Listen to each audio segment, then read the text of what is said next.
As Jeffrey said, and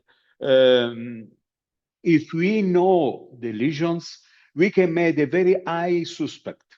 Also using only our eyes, our hands, and our nose. Why? Because remember, my friend, concerning CBPP, we don't have a stink. All the lesions are no stinking. Take in consideration this one. We said we have to make the diagnosis with the touching, with the smell, with the looking, and using the brain. This is one thing. This is a collection that Dr. Bastian and Dr. Saviola and they will share with you because this is our collection. Our means Jeffrey, Leruo, Jeffrey, the other colleague from Tanzania, and many colleagues coming from Africa. For this is your collection. Huh?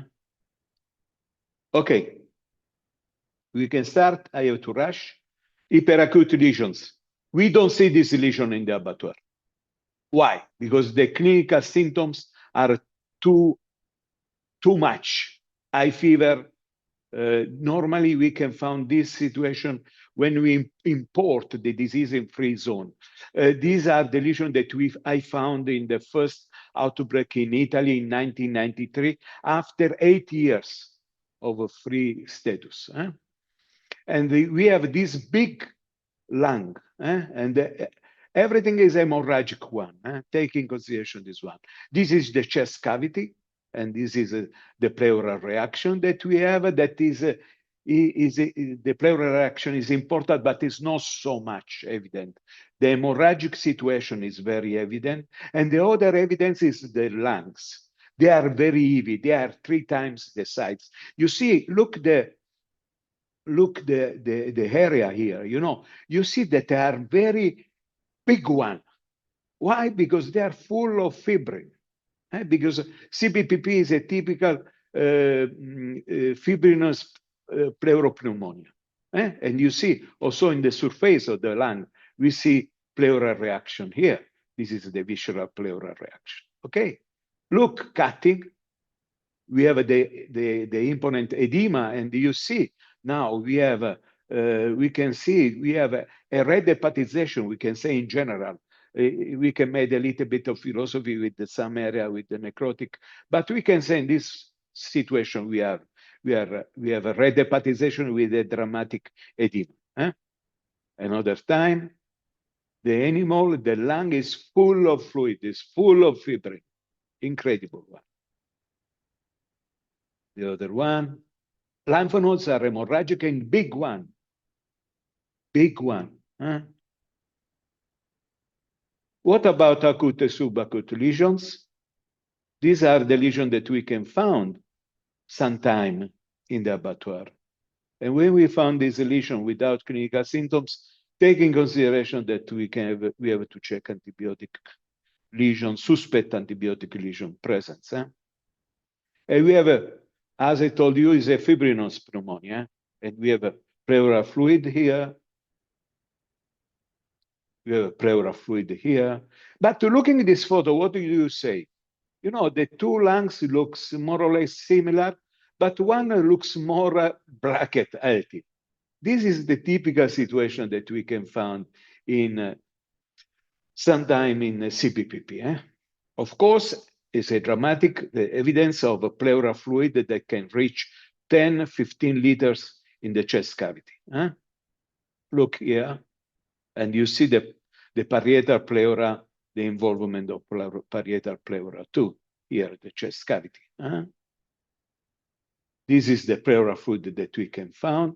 This was a work carried together with Jeffrey, Zambia. The different color, but depending of the age of fibrin, are the first 2, the yellow and the orange one. The other 2 last one are a bracket contamination of blood, because fibrin start to be from yellow to become a little bit more dark, but is not hemorrhagic one. Fibrin start from liquid status and to become a consolidate status. I will show you. Concerning pleural reaction, this is a fibrin, the white yellow one. Is a fibrin organized. We can say old fibrin. You see the other opposite side. Look here at the chest cavity. Look here. Big difference. Big quantity of fibrin organized here. Omelette. French people said, ils sont les omelettes. Chest cavity. You see, when I told you chest cavity, make attention. If you see chest cavity and you don't see lung, you can make a suspected diagnosis. So look at this chest cavity. Look here. Lesions. Look here. Nothing. This is a high suspect of CBPP. And without checking lungs. These are the lungs. Normally, sometimes, frequently, are monolateral one. And if you see, they are here, the lung with, of course, pneumonia here, and the other one that looks healthy. Yeah, we have some fibrinous reaction here, but nothing more. This is more evident here. And if you remember the big difference, as Jeffrey said, Passerella and Mycoplasma bovis, they start in the apical lobe and the cardiac lobe. Look here, we have in the diaphragmatic lobe. This is also a difference. Look here too.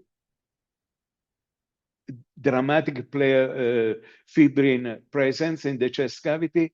This is a Jeffrey photo, and this is a very beautiful photo because this is an indication that sometimes the books doesn't say the true story.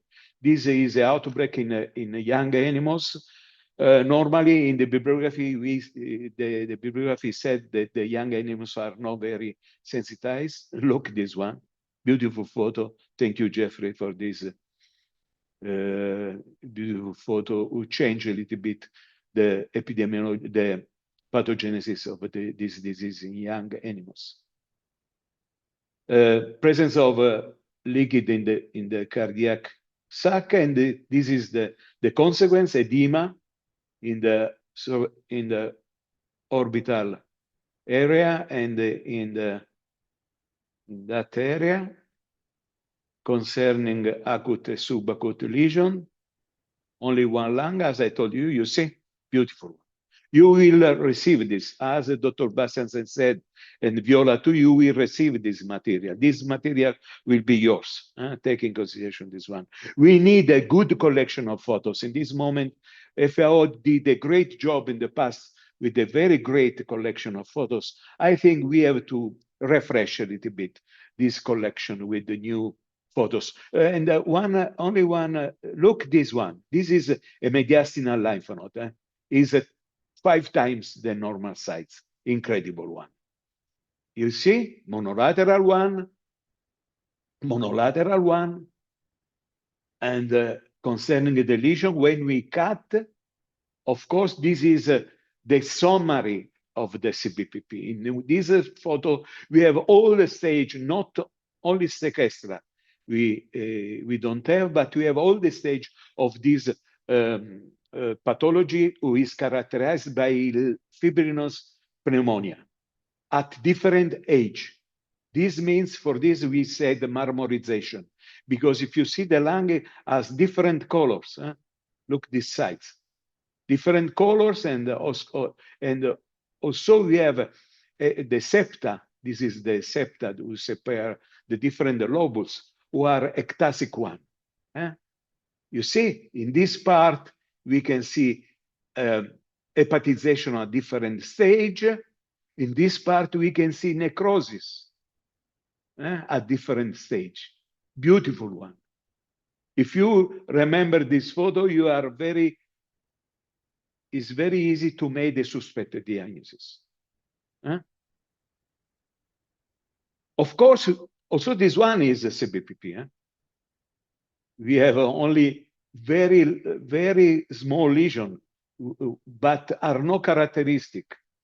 don't focus too much the attention on this one, but you see also we can have photos, we can have a picture like this one where we are able to isolate, but are no characteristic.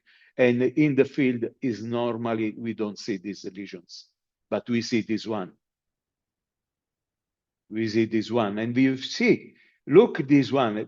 This photo is to show you the ectatic septa, who are a very big one. The lobule are separate, and looking at the lobule, this is a normal one. Around of the lobule, we have the pathological process. You see in the center, we can say bracket, the lung parenchyma is still healthy. Bracket. This means the infection go from the peripheral part of the lobule to the central part. Great, beautiful one. No many, you see, these are hepatization, but you see also bracket healthy lung, also hepatization, marmorization, we can say in this case. You see the in the interlobular septa, we have a big quantity also of fibrin. There are thrombotic processes who stop the lymphatic vessel. You know, this is a very dramatic lesion, beautiful one. Another magnitude. And you see, in this photo, we see the hepatization. They go to the necrosis, and this area are necrotic one. And you see also the reaction of the parietal pleura. Beautiful one, beautiful one. Different stages, but very easy. This is, you see, this is a necrotic one, where we don't have a clear separation between the lobule. Here we have a necrotic, but it is younger than this one. And after we have hepatization. If you understand this lesion, it's very easy to make the suspect diagnosis. And all these stories characterized also by ectatic septa. Necrotic area, necrotic one, beautiful one. Necrotic, also we started also the process involving the lung, the lobule parenchyma, but we can have also colliquation sometime. We have colliquation sometime with the septa who are still there. We can have a small one, lesions, you see. And this is the first stage of sequestra. A colleague told me, well, in which way I can differentiate? First of all, as I told you, and as Jeffrey remember to all of us, we have to touch the lung, because sometimes we have a small sequestra. This is just few centimeters. We have to touch, and after we have to cut. And what we can have. This is one example of acute, subacute lesions. This is only one lung involved. These are the pleural reaction, cutting with the hepatization with marmorization of. Pulmonary necrosis. This is another lung, monolateral one, lateral one, pleural reaction, cutting, necrotic area. Necrotic why? Depending on evolution. After hepatization, we have a necrotic one. For lymph nodes are swollen and hemorrhagic one, a necrotic area. This is one example. Is hemorrhagic one and swollen. Chronic lesions. Pleura, as Jeffrey said, we have a big quantity of pleural reaction, but when we have organization of fibrin, and we have this omelette, also here, we have adhesion. These are the adhesion. A colleague asked us the difference. These this is one of the thing that we have to look. Adhesions that you see here. is also monolateral one. Look, this looks healthy, full of fibrin in the mediastinal part and adhesion in the other lung. Incredible one. Chest cavity, remember this one? Because when we have these lesions, these are chronic lesions, we lose also part of the lung because when we are in the abattoir, the people who are working in the abattoir are not able to remove the lung from the chest cavity. This is example is in Angola, and you see this is a sequestra, and the part of this sequestra is here in the chest cavity because the adhesion is so strong. And this, of course, reduces the movement of the lung in the chest cavity and take in consideration this one. Also, we have a big problem with the heart because look, the big quantity of fibrin also in the pericardial sac and doesn't help the animal to live. These are chronic lesions in the pleura, involving the lung. This is the chest cavity. This is the lung. We have 1 little, but the main lesions are here, and that are not only in the apical, but also in the diaphragmatic lobe. Chronic lesions, fibrosis. These are the evolution, fibrosis, but starting the process of necrosis in the parenchyma, and starting the process of build-up of a fibrinous capsula. And for this, we have the sequestra.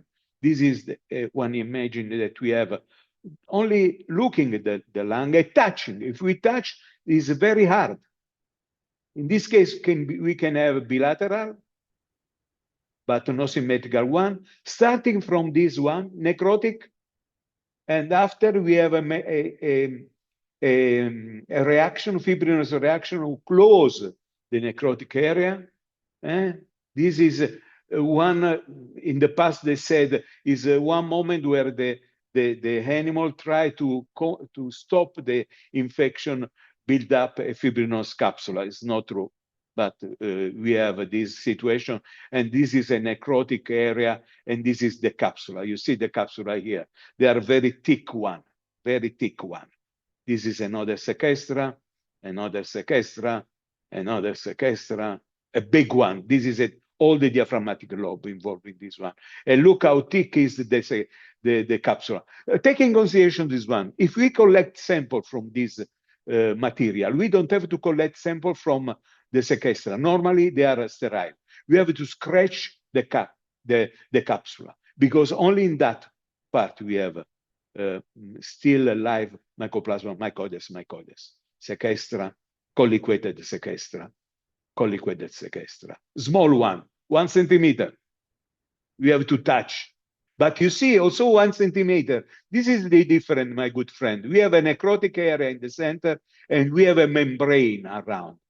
This is the difference. It's no echinococcus. This is a small sequestra. You see the membrane and inside the necrotic parenchyma. Small sequestra. Small sequestra. And you see the capsula is here. Beautiful one. 1 centimeter, 2 centimeter. This is one lesion that I found after 146 post-mortem examination in buffalo in Italy. And this is the only animal that I found a lesion, small one in a buffalo. But we use buffalo to make mozzarella cheese. But only because I touched 146 lung, I found this lesion. Only for that. These are necrotic lesions correlated with the experimental infection. For this, all the photos that we collected coming from natural outbreaks or from animal that we put in contact with infected animals. Because to study the disease, we need the natural infected animals, not intubated one. Chronic lesions in the lymph nodes, necrotic. Necrotic one. Necrotic one. Necrotic one. Kidney, what we have? I show you infarct. These are acute one. These are chronic one. One is hemorrhagic, the other one is not hemorrhagic. Remembering that these lesions are correlated with immunocomplex, okay? And this is a Jeffrey photo. Sometimes we can have liquid in the periarticular fluid. Some photo coming from our colleague. This is Dr. Muka from Zambia. You know, in endemic area, also this we have to take in consideration also this lesion. But it's very important that we focus our attention on classic lesions. This is in Mauritania. I have to say thank you to our colleagues. This is a beautiful Scacchia. This is from a good colleague who passed away, Dr. Noah, good colleague, very committed colleague. This is from Shombe, Namibia, very dramatic pleural reaction. Pleural and also hepatization. Samo Daniel from Angola. And this is Henry from Kenya. Ethiopia, great work made by our colleague in Ethiopia. And the last one, the outbreak of CBPP in Zambia, because as I told you, the books said the calves are not very susceptible to CBPP. Dr. Muka showed us that is not true. These are the lesions that he collected. Beautiful picture, classical CBPP lesions in young animals. Thank you, Jeffrey, for this great experience, beautiful one. And when we have a son of this lesion, if you have some doubts, you know, we are ready to support you, all of us. And we will speak in which way I will show you later. Thank you very much.